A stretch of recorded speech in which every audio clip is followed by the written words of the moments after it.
Is Act 4 of As You Like It, and this is the Globe Theater's production of Act 4. So, period 3, you have not seen this production yet, but this is a really authentic replication of what it was like in Shakespeare's time. Act period 5, you have seen this production before and you all really liked it, so I thought I would bring it back today since I'm not in the building. Anyways, once you finish Act 4, then go to Schoology and complete the discussion thread around the act, and then work on your daily reading, your readers' responses for Act 4 and 5. Remember, honors, you only have to do 2 total, rather than 2 for each act. I would recommend doing 1 for Act 4 and 1 for Act 5. Non-honors, you only have to do 1, and it can be from either act. And then work on your extension activities. Remember, these were things that were for the full play. So make sure that you're working. Those are due next week.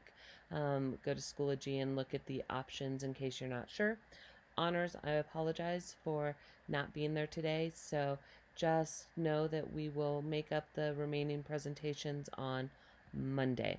So enjoy this production and then get things done, get caught up with your reading, and I will see you tomorrow for ICAP.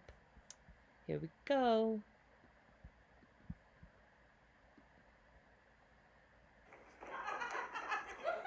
I prithee, pretty youth, let me be better acquainted with thee. They say you are a melancholy fellow. I am so. I do love it. Better than laughing. Those that are in extremity of either are abominable fellows, and betray themselves to every modern censure worse than drunkards. Why, it's good to be sad and say nothing. Why then, 'tis good to be a post.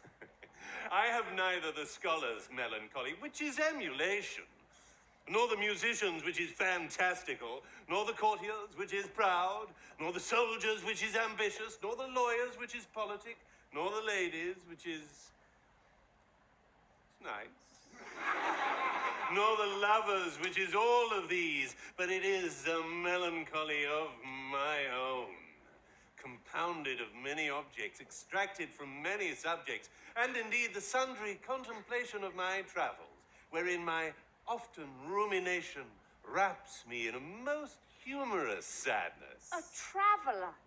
By my faith, you have great reason to be sad. I fear you have sold your own lands to see other men's. Then to have seen much and to have nothing is to have rich eyes and poor hands. Yes. I have gained my experience. Your experience makes you sad. I had rather have a fool to make me merry than experience to make me sad, and to travel for it too. Good day and happiness, dear Rosalind. Nay then, God be with you. You talk in blank verse. Farewell, Monsieur Traveller. Why, how now, Orlando? Where have you been all this while? You, a lover. You serve me such another trick. Never come in my sight more. My fair Rosalind, I come within an hour of my promise. Break an hour's promise in love.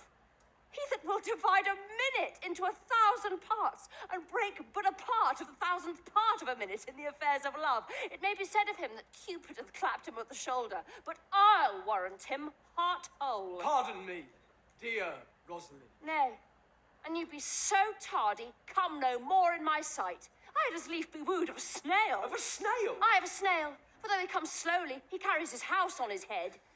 A better jointure, I think, than you make a woman. Besides, he brings his destiny with him. What's that? Why, horns, which such as you are fain to be beholding to your wives for. But he comes armed in his fortune, and prevents the slander of his wife. Virtue is no horn maker, and my Rosalind is virtuous. And I am your Rosalind.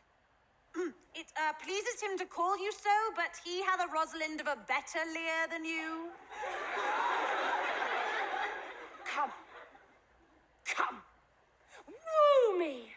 Woo me. For now, I am in a holiday humour and like enough to consent. What would you say to me now?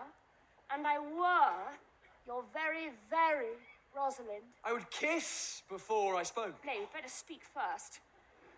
And when you were gravelled for lack of matter, you might take occasion to kiss.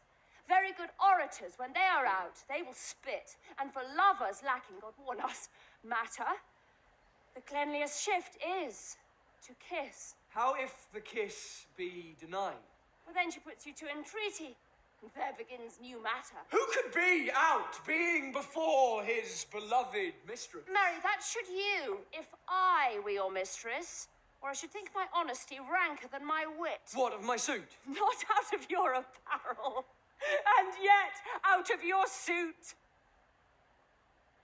Am not I your Rosalind? I take some joy to say you are, because I would be talking of her. Well then, in her person, I say I will not have you.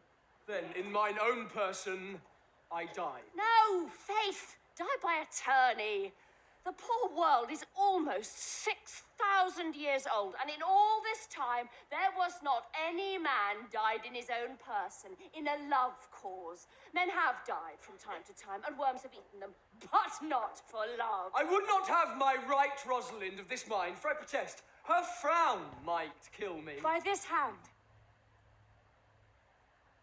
it will not kill a fly. But come, now, I will be your Rosalind in a more coming on disposition. And ask me what you will. I will grant it. Then, love me, Rosalind. Yes, Faith, will I. Fridays and Saturdays and all. Wilt thou have me? I am 20 What such. sayest thou? Are you not good? I hope so. Why then can one desire too much of a good thing? Come, sister, you shall be the priest and marry us. Give me your hand, Orlando. What do you say, sister? Pray thee, marry us! I cannot say the word. You must begin. Will you, Orlando, have to wife? Go to.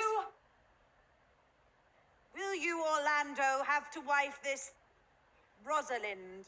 I will. You must say, I take thee, Rosalind, for wife. I take thee, Rosalind, for wife.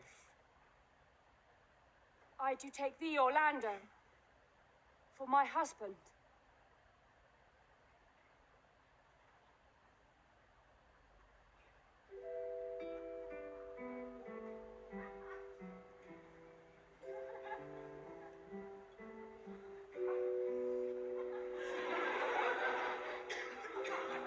Now, tell me how long you would have her after you have possessed her. Forever and a day. Say a day without the ever. No, no, Orlando. Men are April when they woo, December when they wed. Maids are May when they are maids, but the sky changes when they are wives. I will be more jealous of thee than a Barbary cock pigeon over his head, more clamorous than a parrot against the rain, more newfangled than an ape, more giddy in my desires than a monkey. I will weep for nothing, like Diana in the fountain, and I will do that when you are disposed to be merry. I will laugh like a hyena, and that when thou art inclined to sleep. But will my Rosalind do so? By my life, she will do as I do. Oh. But she is wise. Or else she could not have the wit to do this. The wiser, the waywarder. Make the doors upon a woman's wit, 'twill out of the casement. Shut that, 'twill out of the keyhole. Stop that, 'twill fly with the smoke out of the chimney. Oh, that woman that cannot make her fault her husband's occasion. Let her never nurse her child herself, for she will breed it like a fool. For these 2 hours, Rosalind, I will leave thee. Alas, dear love, I cannot lack thee 2 hours. I must attend the Duke at dinner. By 2 o'clock, I will be with thee again. Why, go your ways. Go your ways. I knew what you would prove. My friends told me as much, and I thought no less. That flattering tongue of yours won me. 2 o'clock is your hour. I, sweet Rosalind.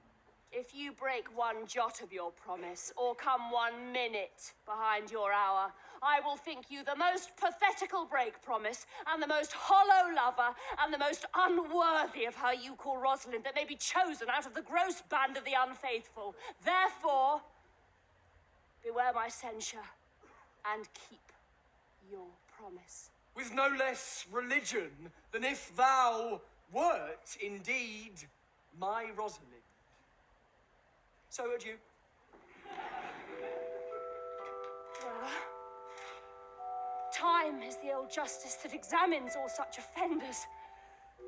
And let time try. Adieu. You have simply misused our sex in this love prate. We must have your doublet and hose plucked over your head and show the world what the bird hath done to her own nest. Cuz, my pretty little cuz, that thou didst know how many fathom deep I am in love. But it cannot be sounded. My affection hath an unknown bottom, like the Bay of Portugal. Or rather bottomless, that as fast as you pour affection in, it runs out. Tell the aliena, I cannot be out of the sight of Orlando. I'll go find a shadow and sigh till he come. And I'll sleep.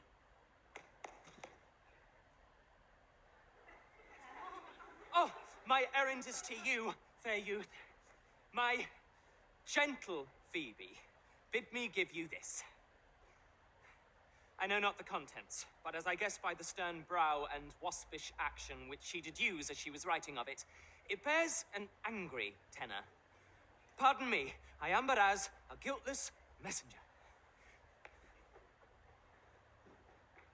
Patience herself would startle at this letter and play the swaggerer. Odds my life! Her love is not the hare that I do hunt. Why writes she so to me? Well, shepherd, well. This is a letter of your own device. No, I protest I know not the contents. Phoebe did write it. Come, you were a fool and turned into the extremity of love. I say, she never did invent this letter. This is a man's invention, and his hand. Sure it is hers. Why, it is a boisterous and a cruel style, a style for challengers. Will you hear the letter? So please you, for I never heard it yet. Yet heard too much of Phoebe's cruelty. She Phoebe's me. Mark how the tyrant writes. Art thou God to shepherd turned, that a maiden's heart hath burned? Can a woman rail thus? Call you this railing? Why, thy Godhead laid apart, warst thou with a woman's heart? Did you ever hear such railing? While the eye of man did woo me, that could do no vengeance to me, meaning me a beast. Whilst you chid me, I did love. How then might your prayers move? He that brings this love to thee, little knows this love in me. Whilst you chid me, I did love. How might your prayers move? He that brings this love to thee, little knows this love in me. And by him seal up thy mind, whether that thy youth and kind will the faithful offer take of me, and all that I can make. Or else by him my love deny, and then I'll study how to die. Call you this chiding? Alas, poor shepherd! Do you pity him? No, he deserves no pity. Will you love such a woman? Well, go your ways to her, for I see love hath made thee a tame snake. And say this to her, that if she love me, I charge her to love thee. If she will not, I will never have her, unless thou entreat for her. If you be a true lover, hence, and not a word, for here comes more company. Morrow, fair ones, pray you, if you know, where in the purlieus of this forest stands a sheepcote fenced about with olive trees.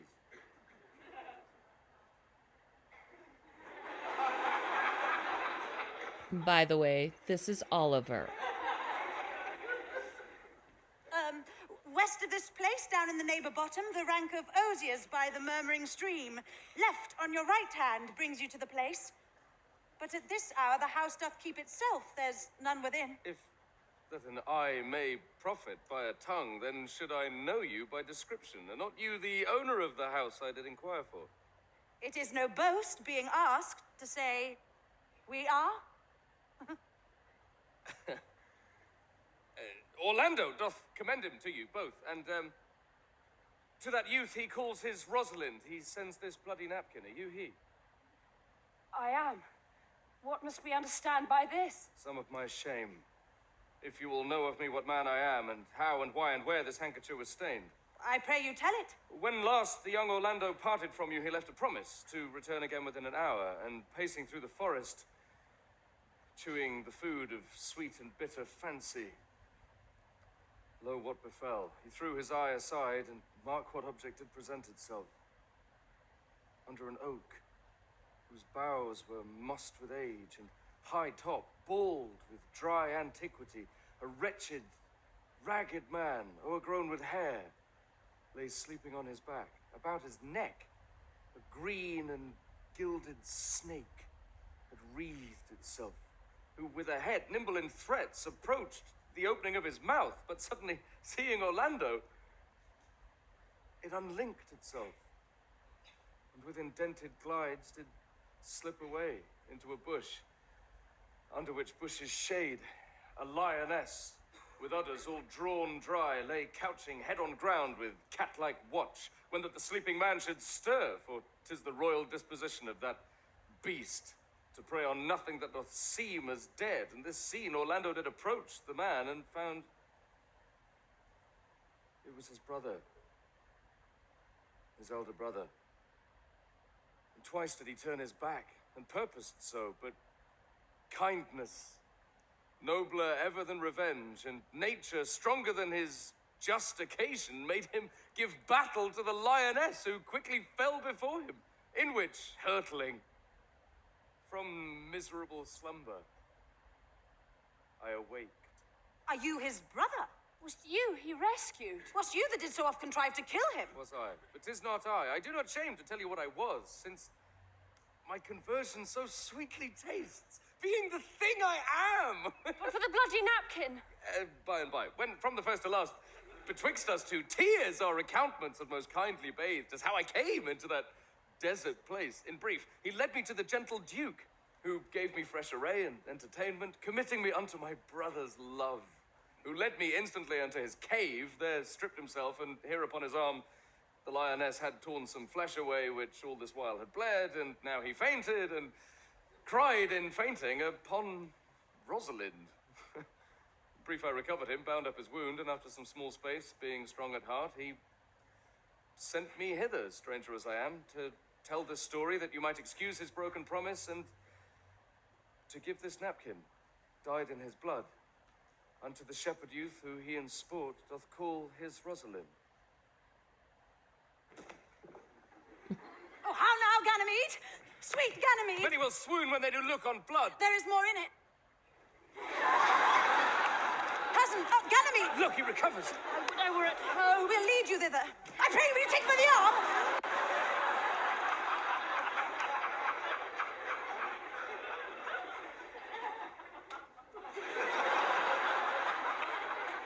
Be of good cheer, youth. You're a man, you lack a man's heart. I do so, I confess it. Ah, Sarah, a body would think this was well counterfeited. I pray you, tell your brother how well I counterfeited. Hey-ho. This was no counterfeit. There's too great testimony in your complexion. This was a passion of earnest. A counterfeit, I assure you. Well, then take a good heart and counterfeit to be a man. So I do. But if faith, oh, excuse me, I should have been a woman by right. Come, you look paler and paler. Pray draw you homewards. Good sir, go with us. That will I. For I must bear answer back how you excused my brother, Rosalind. I shall devise something, but I pray you, commend my counterfeiting to him. Will you go?